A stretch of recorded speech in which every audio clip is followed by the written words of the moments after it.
Hello, everyone, and welcome. Let me figure out turning the music off. And welcome to this Thursday night. We're just 25 hours away from when this campaign ends. So, thank you for anyone that's joining. I really appreciate anybody that's on the campaign, anybody that is currently here in the chat. Please be sure to chime in when you can, wherever you are, on whether you're on uh, YouTube, on Facebook, on BackerKit, wherever you are. So please say hello if you're in here, because I'm going to go over uh, the things. I'm going to go start talking about the waste barges of Kalar and the book Helltrap Barges, which is what's on the agenda for this evening. And I'm also going to be here to, answer questions, talk about the campaign, talk about what we have left to go over the next 25 hours, and just kind of hang out and be friendly. So as you can see, I've got my Affinity publishing document already open. I guess I could have had that in the background while I waited, but yeah, here we are. So feel free to jump in with any questions as we go. But I'm just going to go ahead and talk a bit about what this book is. So the Helltrap Barges is an adventure, but it's an ever-shifting dungeon crawl. When I first built this or started conceptualizing it, I used an older product that I had come up with that I co-published with North's Foundry, this cartography deck, which is like 52 cards that has a bunch of different rooms on it that can make one giant mega dungeon or be dealt out randomly to kind of build a dungeon as you go. And with that, because it's ever shifting and the idea that change is constant, and thinking of where something like this would be within the verse, within the setting itself of Vast Grimm, I wanted to put it on the waste barges of Kalar, because to me, in the waste barges down low, everything can move and shift. Because you think about, like, if you ever go to a dump or something like that, there's always these big trucks pushing and moving trash and rubbish all around to make way for new things. And so there's a couple of different ways that you can build this dungeon as you play it. You can roll with a d6 and a d10, kind of like percentile dice, and you roll those, and the d6 would come first and the d10 would follow after that, and that would then tell you which room to play out next. Or if you have the deck of cards, which is something that can be added as an add-on, you can shuffle those and randomly pull one out. Now, there are different storylines and hooks and things like that within the adventure that are going to have specific cards called out. If you didn't want to do all 52 cards in a game and you wanted to say, I really want to focus on this one storyline, let's pull these cards and use these, or pull these rooms and use these. So that's really how a way to kind of to break it apart. But as you can see on the screen, it shows examples of the cards, shows example of using the dice instead. Just wanted to make it so that you could use it either way, with or without it. And within this, there's 5 different factions. And there's, of course, the court of King Saul and the people that he keeps underneath of him, and that's randomly generated later in the book. There's the enlightened Amantalia, which are these fungal-covered, rotted undead abominations. There's the Sulgat witnesses, these people that were people that lived down below. They were what was known as the wasted, the people that are the lower echelon of society down in here in deep below the levels of where King Saul and his court live, and higher society within the waste barges of Kalar. And these people that were part of the wasted culture and civilization, they discovered these creatures that were born of neuromancy and the waste, and now they worship these creatures, and they believe that these creatures are their salvation. So those are the Sulgat witnesses, named after the creatures, the Sulgats, which are further in the book.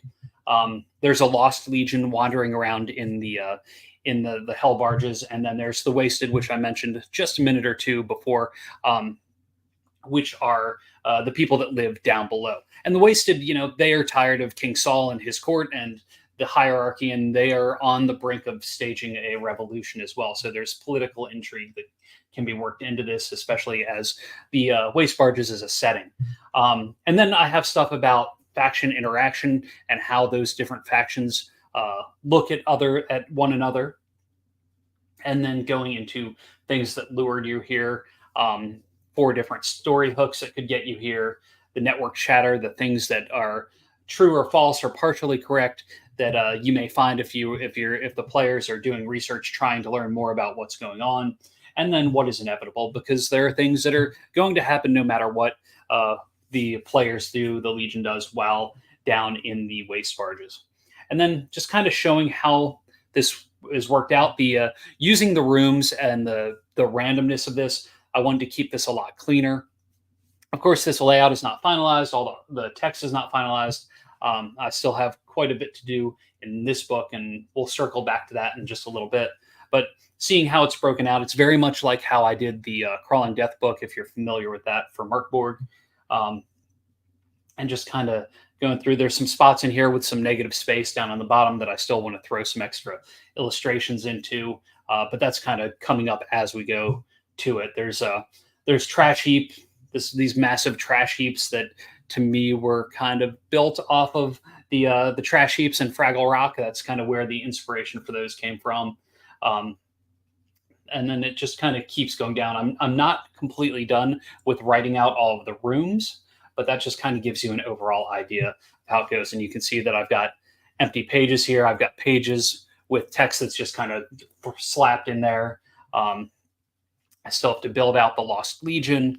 But then we go into some of the creatures like the Sulgat Scourge and the Papa Badu, who's one of the main people within the Sulgat witnesses and those who ride on the Sulgats. And this I still have to write and put the copy in on that and update the art a bit. Then we got some different Build-A-Bots and the Wasted as building those very similar in ways to how, like in the core book, we did the Space Raiders. And then this isn't done yet. I'm going to redo some of this stuff, but that's some items and then some tables. And then the book is pretty much it's pretty close to being done. So there's a lot there, and there's a lot to play with and build with, and lots of ways to use that as to use it in multiple ways to build adventures and replayability. Cool font on the yellow and green page. Whoops. Let's see. Yellow and green, yellow and green, yellow and green, yellow and green. Let's see if I can find that again. Did I scroll past it? Is it the kind of weird font? Let's see. That was Barrio Santo.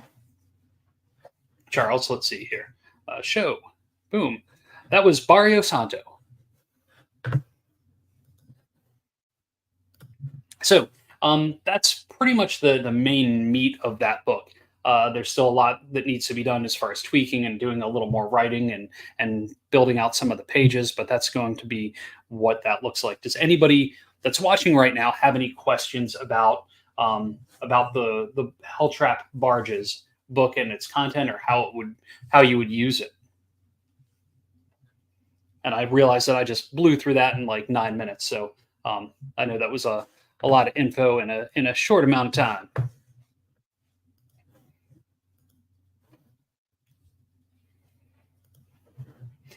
If you have any thoughts, feel free to drop the questions in or comments in YouTube or on BackerKit, and that should come in there. I don't know if I'm seeing the Facebook ones. I think I am. 52 possible rooms. Actually, more than 52. This has 61 because of how the pieces were originally put on the cards themselves. Some of the cards have more than one room.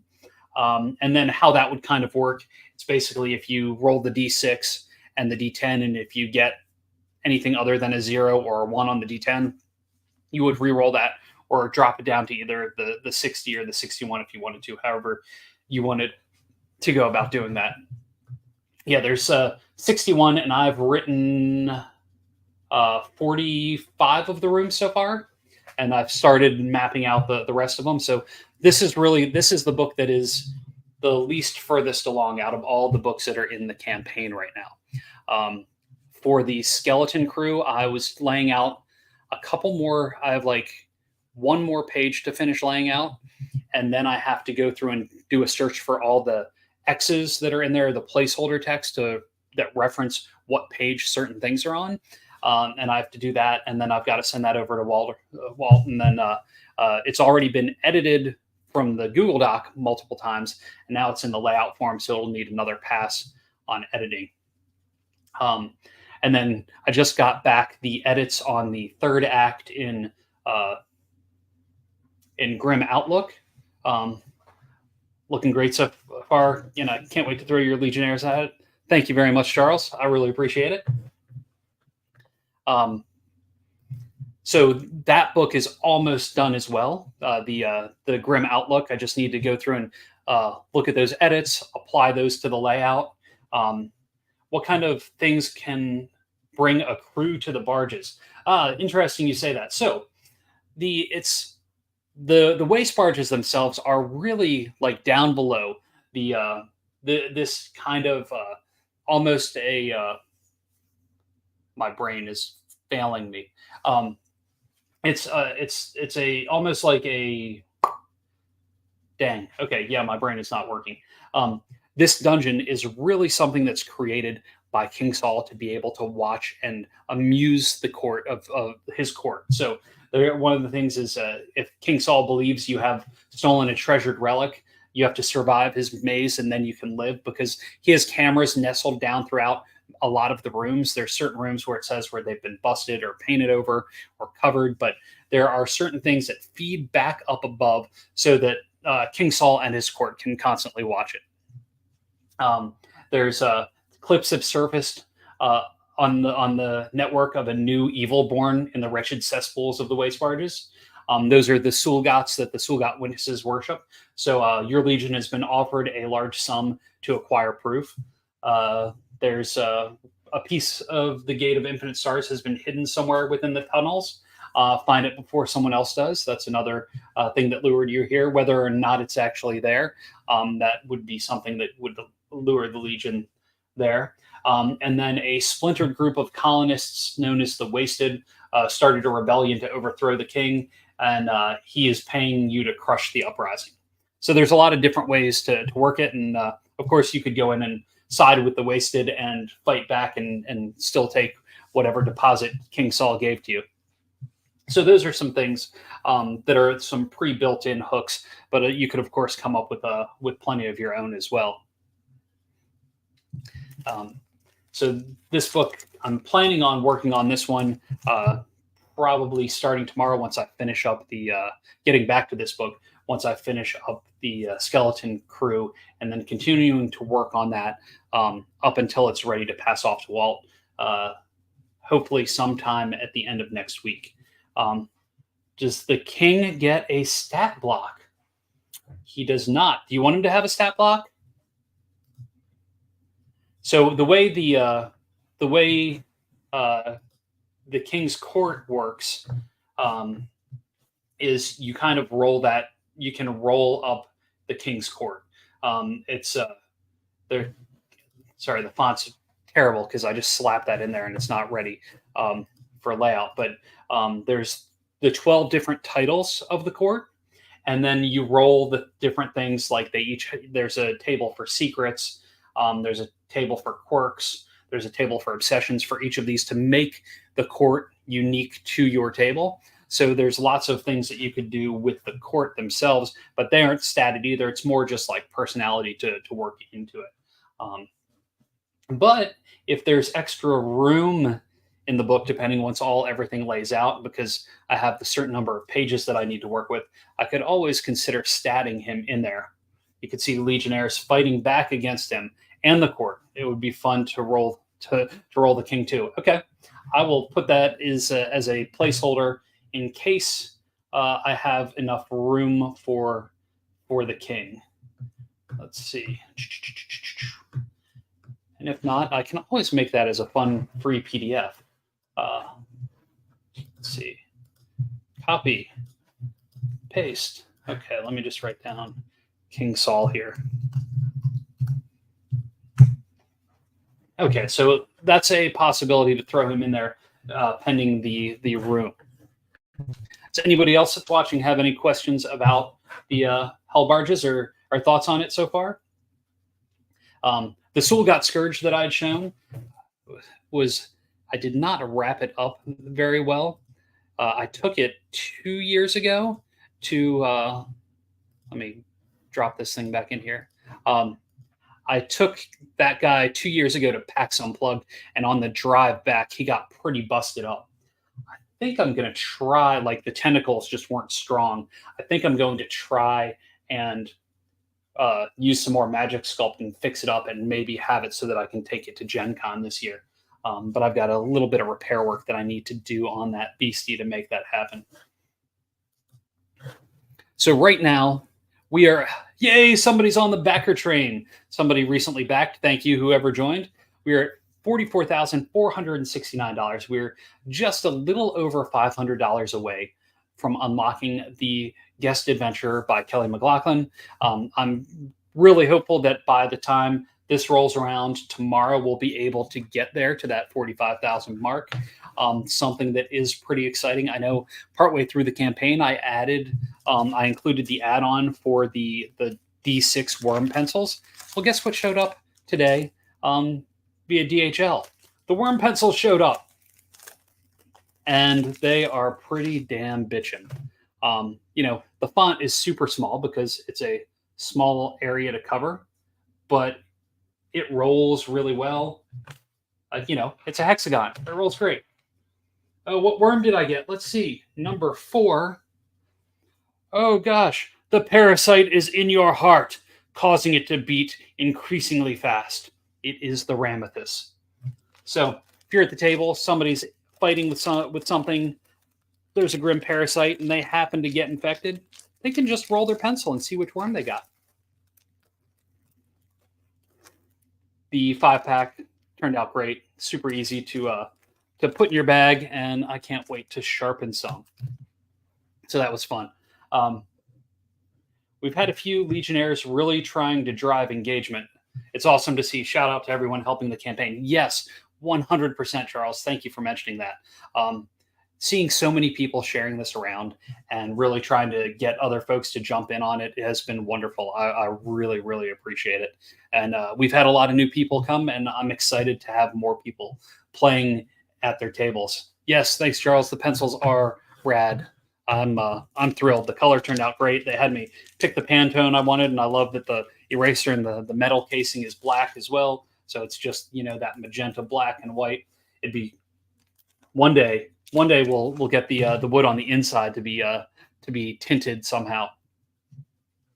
But along with that, so almost everything's ready to go, and I'm hoping that I can get everything to the printer within just a couple of weeks after the campaign ends. I want to try and have this out to you all as quick as possible, with making sure everything's been edited properly and proofread and all that good stuff. So it's been going through the ringer the past few months as I've been working on this. So I'm super excited to get that out. Oh, a cyan wood core. Oh, that would be perfect. Love that idea. I don't even know if they've got to be able to do that. I'm sure I've seen pencils that have that sort of thing. I think that would be fantastic.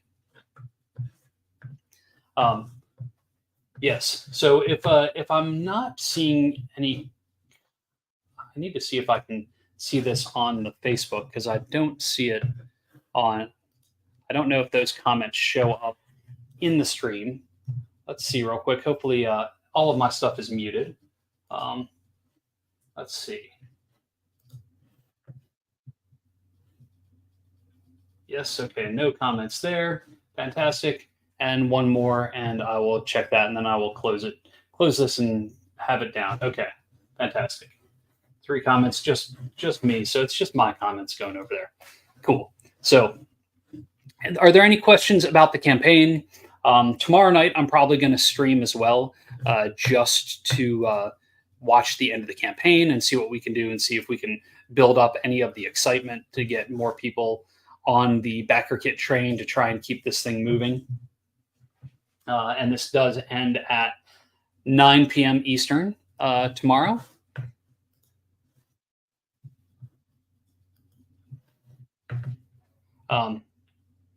So, and then I did not go over the Grimm Outlook book. So last time I went over the which art options are left. Ooh, so art options, there are still there's still the option for a character illustration, custom character design, along with the token art, the full body art. It can be a player character, or it could be an NPC, anything like that. And there are still two of the sculptures left, two of the heads. I've got uh, I've got the original sculpt of the Yurdaman and the original sculpt of the Stroquido Vanquisher that are left. Hey, it's even easier to just bring them over. So we've got this guy that is still available online. Well, I'm terrible with where cameras are.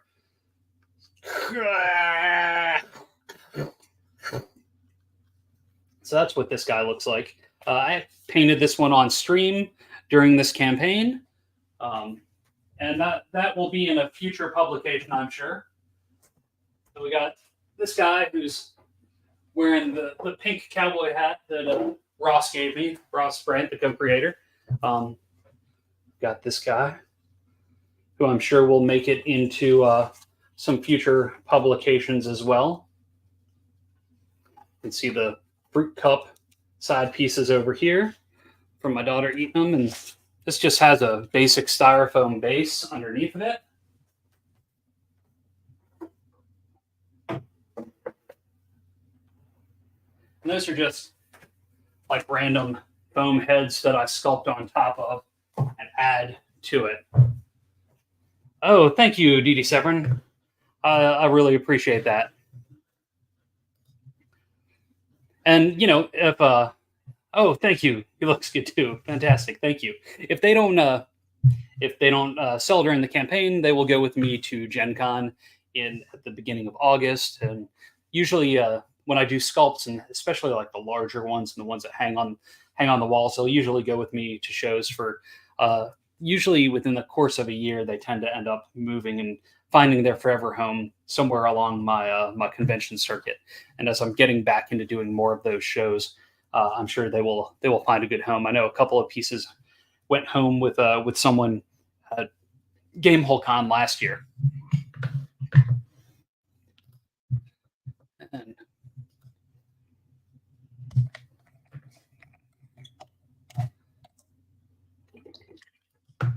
And so the only book I haven't really gone over is the Grimm Outlook, and I think I've gone over it a little bit, but I haven't gone over it in the detail that we did with the No Safe Haven, or now with the the Helltrap barges. So let me just pop that open and kind of talk through that one as well, since we're here and we're hanging out. Along the way, any questions or thoughts you have, any questions about the campaign, any of the random stuff in the background, any of that stuff, feel free to drop them in. Grimm Outlook. And like I said, this one is pretty far along as well. Walt's edited 2/3 of it. Well, he just sent over the edits for the third and final act of it. And once I have that, I'll put that into layout, and it should be pretty close to being ready for the printer as well. This book itself is more of a starter adventure. It's really to try and get new people into running the game, new people into feeling comfortable being a GM. And it has some additional tips. Even if you're a long-time GM, it has tips on how I would do things, because usually most of the Vast Grimm stuff so far that I've written and Ross has written has been really like minimal as far as guidance and that sort of thing. So this has a completely different call out in different areas with the font and color.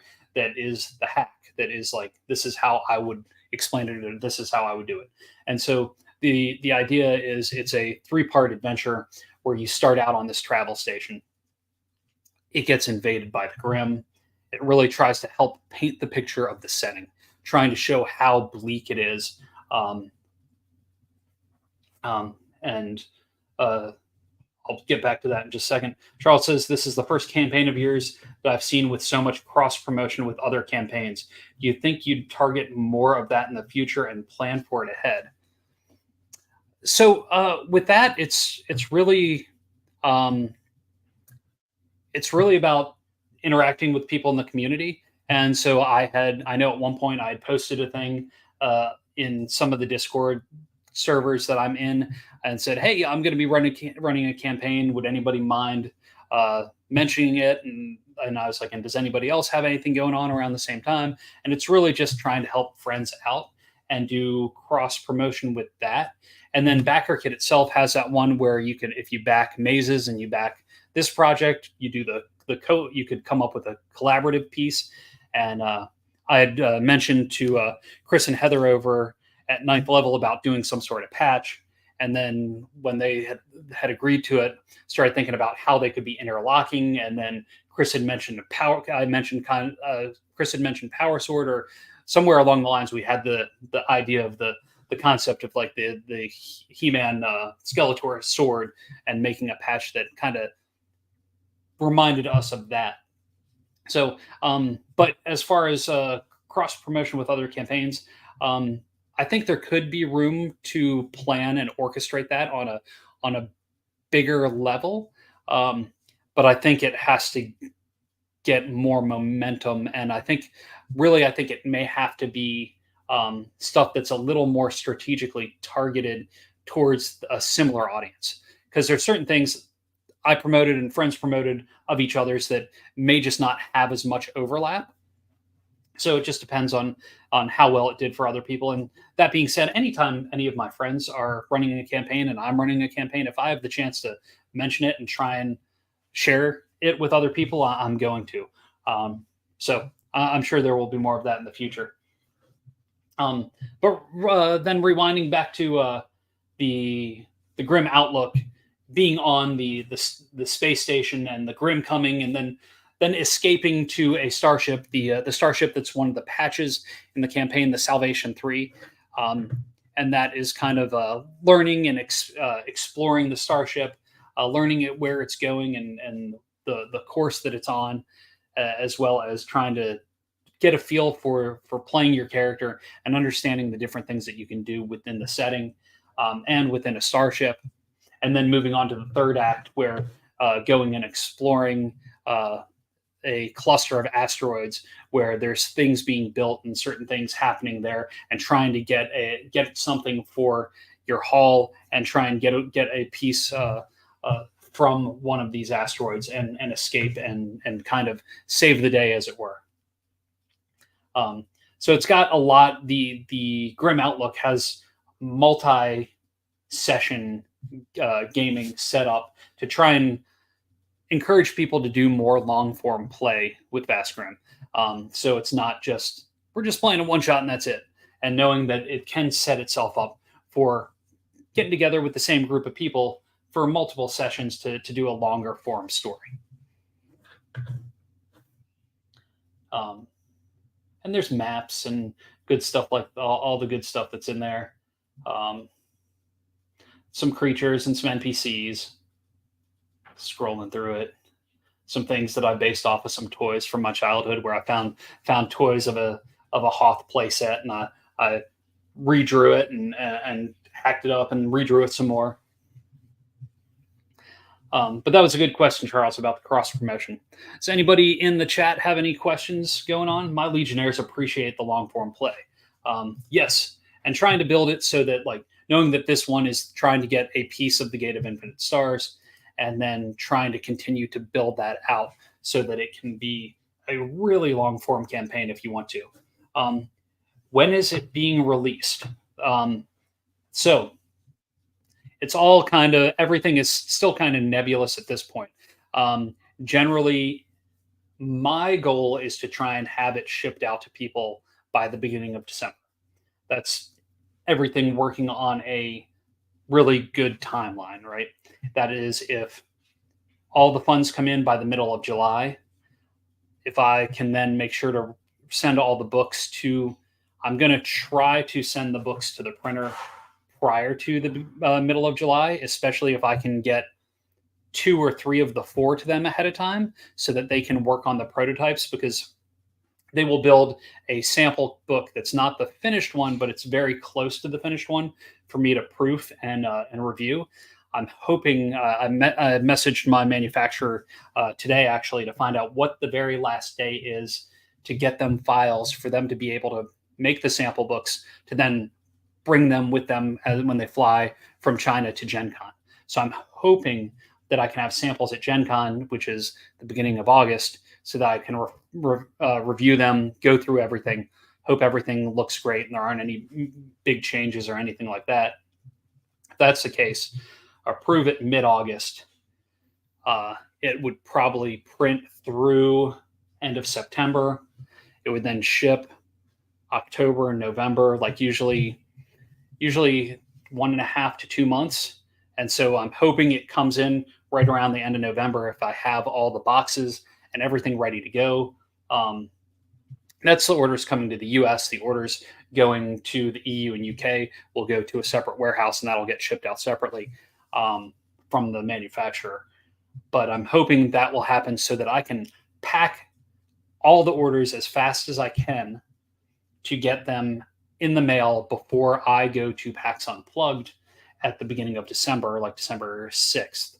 Because if I get them out to everybody in the mail to everybody then I'll feel confident that I can sell them at PAX Unplugged. And I really want to be able to show these off at PAX Unplugged. I need to get to a con to meet some Legionnaires and play some games. Lots of VG played at the cons. Yes, there are lots. I'm not sure exactly how much is going to be played at PAX Unplugged yet. I need to look into organizing some of that. I know that Gen Con for sure. I mean, the 28 games that I organized, there were still, like, I think last time I checked, there were like 7 games that still had like 1 or 2 seats left in them. But that's pretty awesome. And then there's other people that have organized Vast Grimm games and were running those at Gen Con that just were stuff that people were running on their own, which is fantastic. And those were all sold out as well. Yeah, so there were 36 total Vast Grimm events at Gen Con, and out of those that haven't sold out, there's 6 left, and I think of those 6, they're like probably 1 to 2 seats apiece, which is pretty damn awesome. But Speaking of cons and things like that, at the beginning of October, I will be going up to Pittsburgh to Sobel's brewery to go and do we're going to have a Worm Fest there for a Saturday and Sunday, where there's going to be games both days. I'll probably do just a talking panel Sunday afternoon. There will be the second release of the Worm's Blood beer that Nick brewed last year. So it's going to be there at Sobel's Obscure Brewery, and there's going to be another Worm beer as well. So if anybody is in the Pittsburgh area and wants to go and play some Vast Grimm, I'll be running some. Nick will be running some. I think maybe another GM or two will be running some games. It should be a pretty fun, relaxed time. And then also at Game Hole Con, I know that John's going to be running a handful of Vast Grimm games, as well as some Molt games, which is awesome. Did that DD Severin, did that give you all about the release? I haven't. I think the digital files, the PDFs, will probably be released after I get back from Gen Con.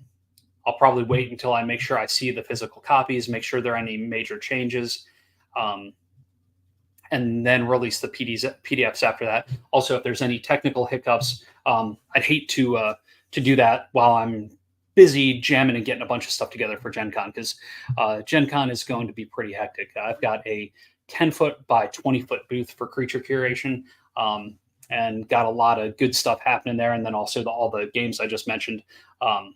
I'm not running any of those games, but making sure everybody has what they need to have successful games and be able to make it the best experience that they can for the people that are playing. Awesome. Glad that answered that stuff. there's anybody watching that's not familiar with this stuff and isn't already a part of the Backer Kit campaign, that thing is ending tomorrow night at 9 p.m. Eastern. So, and we just need, another $531 to get us to the next stretch goal. Callers are standing by, just waiting to take that pledge. But also, really, if there's anybody watching that has questions about any of the stuff with the campaign or the books or Vast Grimm in general, the pencils, I love the pencils. Also, I didn't mention in there the manufacturing of the patches, which needs to be done, but all of that goes by so much faster than the book printing. That pretty much once the campaign's a wrap and I have a good handle on how many patches need to be made, I'll go ahead and place that order once the money comes through from Backer Kit. Usually most of that stuff, you wait that 2-week window just to make sure everything clears okay and there isn't any major hiccups along the way. But all the US orders I'm planning on shipping and packing myself between me and my wife and my kids, usually, especially since we'll just knock it all out in a day or two and let the post office know we've got a bunch of boxes to come pick up. Usually they'll give me the big mail bags to fill them up with and get those things going.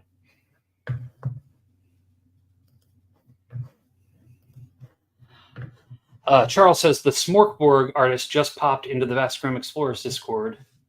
Join the Discord and be a part of the community and be on the cutting edge of all the stuff in the space.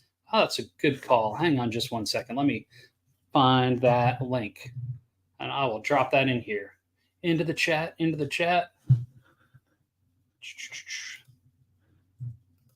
Copy link. If anybody isn't part of my personal Discord, jump in. It's in the chat now. Join us.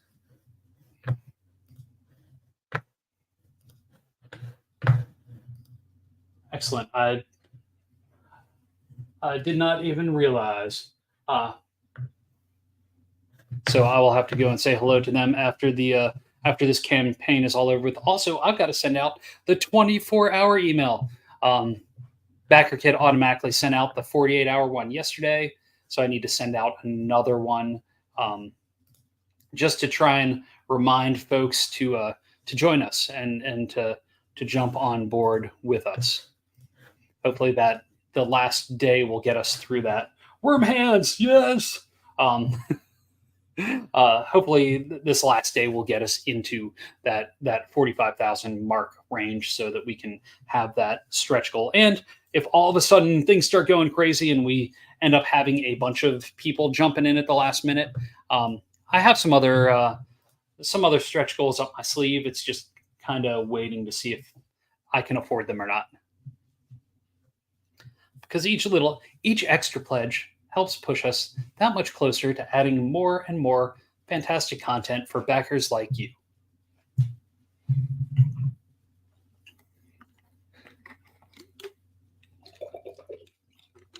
I'm not used to all the talking again. So last night I woke up, my dog started barking at one of the cats at like 1:15 after I'd been asleep for a couple hours. Totally woke me up. So then I was up for a couple hours plotting and planning, thinking all the things that I need to do for the next convention. There is so much to do. But we're going to get through this one first and get these books on the way. Is there anything that you would like to see for this campaign or for future stuff?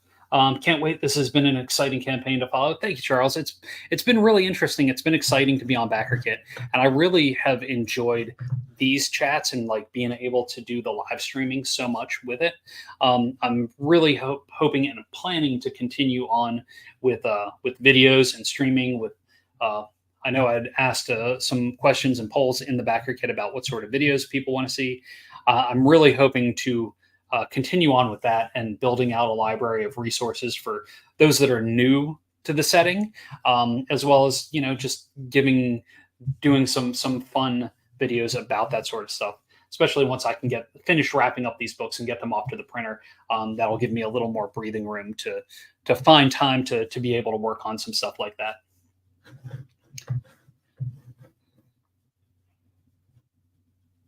And with those that are watching and standing by, anybody have any questions? Oh, also probably bring the sculpture to Gen Con as well.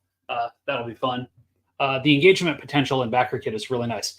Yes, it certainly is. I really think once they get once uh, the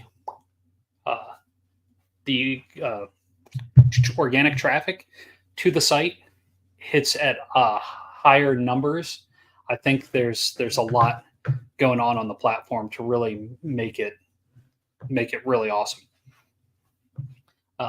So there, yeah, all the things with the polls and the commenting and the video stuff, so much good stuff to be able to really engage with people better, which I've really enjoyed. I like that it feels like you're getting to know me a lot better by being able to do things like this that I wouldn't normally do otherwise. So as we're coming up on getting close to 45 minutes in, and we talked about the Helltrap barges a long time ago. If you missed that, hit rewind and go back and you can watch that if that's what you came for. But we talked through that pretty quickly. If there's any questions or thoughts before we bounce out of here today, drop them in the chat. The only place I seem to be seeing them, though, are in the YouTube or Backer Kit chat. Perhaps I will sneak on over to Facebook and make sure I'm not missing anything there. But if you have questions, feel free to drop them into the chat, or questions or comments. And go over to so I'm streaming to mine. I'm streaming to the Creature Curation one. I'm also streaming somewhere on Twitter, which is weird. So yes, I'm live on Twitter, but there's no comments on the Creature Curation Twitter. Let's see about if I'm streaming to my Twitter as well, because that would be this software. It's like you can be everywhere all at once. Let's see, profile. Yes, I am there as well. Okay, so I don't see any comments or any of that stuff there, so that's okay. But I'll give it another minute or two because there is some sort of lag as the tendrils of this video are going out all across the network. And then if you're around tomorrow night, I know tomorrow's Friday, people like to do lots of stuff. I'll be on here probably about an hour before the closing of the campaign. I'll probably come on at 8 o'clock Eastern time since it closes out at 9.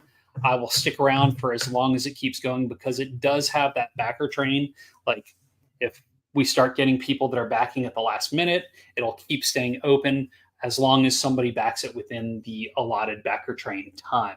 So maybe somehow like people on Friday night are going to be like, I really want to play a weird sci-fi horror RPG that's quirky. And I guess I'll back it now because this is the last time to do it. But we'll see.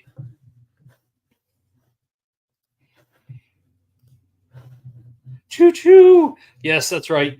I want to create the space trains, kind of like what Gaffy had in his bonus adventures from the last campaign with the freighter, the freight out of hell.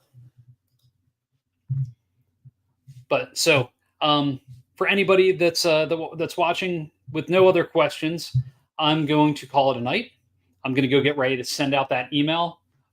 Oh my God, backer train monster, do it. A backer train monster. Maybe for the next backer. Okay, so hang on, wait a second. So if we did a backer train monster, and for each 10 minutes it extended, it was a new map or section of the train, the space train. And that was a room or area, and that was part of a stretch goal. That is a stretch goal. So, okay, I'm going, Charles. Yes, I think so. I think I'm going to chew through this tonight. I'm going to have to email that to my friends at BackerKit. and then see if there's any way to promote this with no time left except one day until then. So, yeah, I think that would be very cool. Okay, so backer train is about 10 minutes, I think. So for every 10 additional 10 minutes passed, there will be a space train adventure room. Okay, yes, that's it. All right, love it. I need to write that down. Number one. Number two, I need to message BackerKit once we're off of here and say, hey, here's my pitch. What do you guys think? Space train Backer. Okay. All right. Okay. And then I need to maybe tomorrow whip up some rough concept of what something like that would look like and put that at the very top of the page to let people know that that is happening. Okay. Done. I love this just kind of mental brainstorming of how it's coming out. Could expand it in future campaigns, absolutely. I mean, and then maybe some stops along the way, all sorts of good things that could be done with that. I dig it. Okay, and maybe even people that are commenting in the video as we're on the train, some things to throw in, or some of the passengers, or is this car a cargo car, or is this a passenger one? Where are they going? What are they getting away from? All that good stuff. All right. Yes, I dig it. Well, thank you for that spitballing, Charles. That was very good. I like that a lot. And with that, I will see anybody that wants to jump in tomorrow night. Thank you all for tuning in. And for those of you that have backed the campaign that are watching, thank you so much. For those that haven't, if you've enjoyed this, just check out the BackerKit page. You can get to it by vastgrimhorde.com. And we'll drop the actual BackerKit link right here in the comments. You can just jump right in there and just jump on over and check it out and see if it's something that you're digging. All right. Thanks, everybody. Have a fantastic night. And tomorrow is going to be an amazing day. Good night.